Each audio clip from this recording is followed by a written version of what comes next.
अस्सलाम वालेकुम students, Shan Aqeel here, lecture in English in higher education department.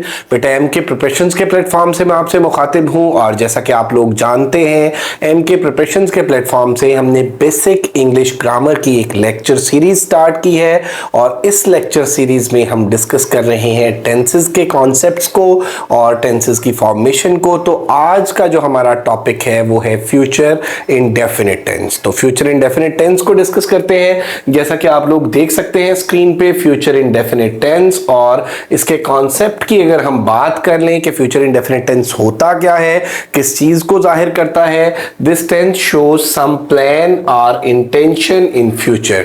तो फ्यूचर इंडेफिनिट जो है ये प्लान को या इंटेंशन को, इरादे को जाहिर करता है फ्यूचर में। और इसकी अगर हम फॉर्मेशन की बात कर लें तो अगर फॉर्मेशन से पहले मैं आपको बताता चलूं बेटे कि उर्दू फिकरात के आखिर में गा, गे, गी वगैरह इसमें आता है। और अगर इसकी फॉर्मेशन की हम बात कर लें तो इसमें सब्जेक्ट है प्लस विल और शेल, आई और वी के साथ शेल आता है, बाकी सबके साथ विल आता है, प्लस वर्ब की फर्स्ट फॉर्म है और प्लस ऑब्जेक्ट है। और इसके सिग्नल वर्ड्स की हम बात कर लें तो इसमें टुमारो आ जाएगा, नेक्स्ट आ जाएगा या फ्यूचर का कोई भी टाइम आ जाएगा।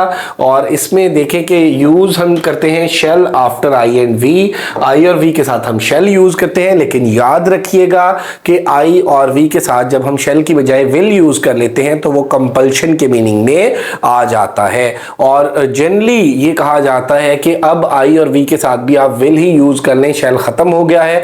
तो उसकी मेरा बेटा रीजन ये है कि ये देखें, जैसे ये मैंने आई लिखा और उसके बाद ये कॉमा लगाया कॉन्ट्रैक्शन वाला और ये, तो यहां पे मेरा बेटा जो विल की कंट्रैक्शन है और जो शेल की कंट्रैक्शन है वो सेम है। तो इसलिए ये कहा जाता है कि आई के बाद आप विल या शेल कुछ भी यूज कर सकते हैं। बहरहाल अगर हम स्टैंडर्ड ग्रामर की बात करें तो आई और वी के बाद शेल है और बाकी सारे जो सब्जेक्ट्स हैं उनके बाद हम विल यूज करते हैं। तो इसमें अगर हम एग्जांपल्स की बात कर लें तो we shall go to Karachi, ये वी आ गया और इसके साथ शेल आ गया, ये फर्स्ट फॉर्म आ गई टू कराची। नेक्स्ट मंथ, ये नेक्स्ट मंथ सिग्नल वर्ड आ गया।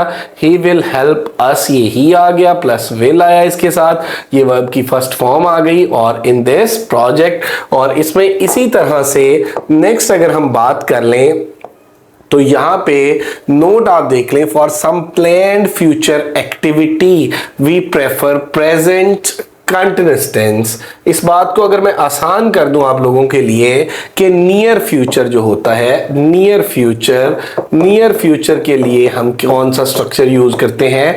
प्रेजेंट कंटिन्यूअस का स्ट्रक्चर। नियर फ्यूचर के लिए हम क्या यूज करते हैं? प्रेजेंट कंटिन्यूअस का स्ट्रक्चर हम यूज कर लेते हैं। तो जैसे एग्जांपल है ही इज, यहां पे लिविंग कर लें इसको, ये लिविंग नहीं, ही इज लिविंग टुमारो। और इसमें ये देखें ये नियर फ्यूचर है तो हमने प्रेजेंट कंटिन्यूअस यूज कर लिया, प्रेजेंट कंटिन्यूअस। तो एनी प्लान्ड एक्टिविटी या नियर फ्यूचर, तो नियर फ्यूचर में हम क्या करते हैं? प्रेजेंट कंटिन्यूअस का स्ट्रक्चर यूज कर लेते हैं। और उसके बाद देखिए they are coming back next month, तो ये नियर फ्यूचर आ गया या प्लान्ड एक्टिविटी आ गई। तो ये सब्जेक्ट है, ये आर हेल्पिंग वर्ब है और कमिंग तो ये प्रेजेंट कंटिन्यूअस आ गया। इस तरह अगर हम इसके सवालिया फिक्रों की बात करते हैं तो इसमें देखें कि interrogative and negative sentences except for do, does, did, we put all other helping verbs before the subject to make the sentence interrogative. Shall we ask them for advice? तो यहाँ पे इन सिंपल वर्ड आसान करते हैं बात को। मैं बेटे ये कह देता हूँ यहाँ पे कि हम will और shall को सब्जेक्ट से पहले ले आते हैं तो हमारा सवालिया फिक्रा बन जाता है। और अगर हमने क्या करना है, मनफी फिक्रा बनाना है, तो हम will not या shall not का इस्तेमाल कर लेते हैं। तो बेटे याद रखें कि हम बात कर रहे हैं प्रेजेंट फ्यूचर इंडेफिनिट टेंस की। तो फ्यूचर इंडेफिनिट टेंस में उर्दू फिक्रात के आखिर में गा, गे, गी आता है और इसमें सब्जेक्ट आता है प्लस विल या शेल, आई और वी के साथ शेल, बाकी सबके साथ विल आता है, plus first form of verb आती है, प्लस इसमें ऑब्जेक्ट आता है। और इसके अगर हमने क्या करना है, अगर हमने इसके सवालिया फिक्रे बनाने हैं तो विल या शेल को सब्जेक्ट से पहले यूज कर लेते हैं। अगर हमने इसके मनफी फिक्रात बनाने हैं तो विल और शेल को के बाद हम नॉट यूज कर लेते हैं। तो ये मेरा बेटा स्ट्रक्चर स्ट्रक्चर है किसका, फ्यूचर इंडेफिनिट का, ये फॉर्मेशन है फ्यूचर इंडेफिनिट की। और इस तरह से हम ये सिग्नल वर्ड्स जो मैंने बात की यानी फ्यूचर टाइम, ये फ्यूचर इंडेफिनिट में यूज करते हैं। बाकी आप इन पैरामीटर्स को अप्लाई करते हुए, इन रूल्स को अप्लाई करते हुए फ्यूचर इंडेफिनिट के सेंटेंसेस की प्रैक्टिस करें और मैक्सिमम प्रैक्टिस करें, because practice makes a man perfect. और अगर कोई कंफ्यूजन हो तो आप लोग एमके प्रिपरेशंस के गिवन नंबर पे कांटेक्ट कर सकते हैं। Thank you very much. Allah Hafiz.